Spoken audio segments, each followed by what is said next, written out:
Every once in a while, someone asked me, Ryan, when did you start preaching? That would have been my mid-20s. I've been at Antioch Baptist Church in Yatesville, Georgia. Would have been my first, official sermon, if you will. And I always tell them, I say, listen, man, as bad as they may be now, my sermons may be now, back then they were far, far worse and far shorter and all of those things. Of course, I'm sure the people in the congregation were happy that they were short. They're not necessarily that anymore, but I'm sure they were happy about it back then. I mean, in all honesty, I remember a story about Billy Graham.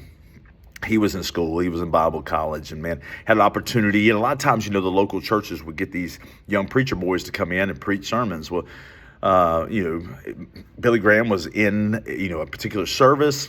They were singing and all of those things.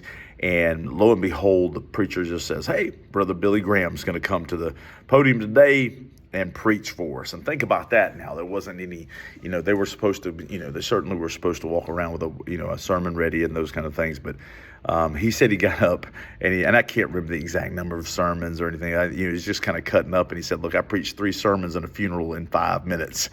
Just the nervous nature of it. But I want to say this to you. Don't, when you're witnessing, don't worry about how long or how deep or anything like that. When you're witnessing to someone, first and foremost, tell them your own story. Tell them your own story, whether it's completely good or completely bad before you got saved. Please tell people your story. It's as simple as that, okay? It doesn't have to be a prepared sermon. It doesn't have to be long and drawn out. Just tell them, this is how God delivered me. This is how God helped me. And this is how I was saved and why I was saved and what I mean by getting saved. Tell people. Billy Graham, 3 sermons and a funeral in 5 minutes and all this kind of thing. Like, what you can tell somebody. You can tell somebody the gospel in 5 minutes. There's no doubt about it. There's no doubt about it. You can do this.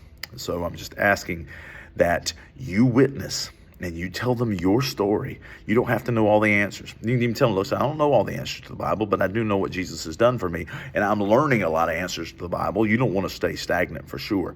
You want to be learning about Christ at all times. So here's the thing. Tell people your story. Tell them the truth about Jesus Christ.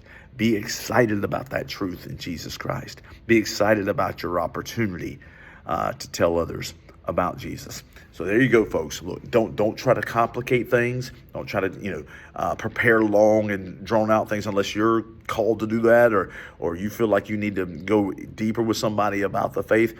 Do that. But your initial time with someone ought to be, this is what Jesus has done for me. And tell them how they can escape the world we're in to be with Jesus forever and to be right with God. Tell them the truth, and don't be ashamed. Be courageous. Love you guys. Bye-bye.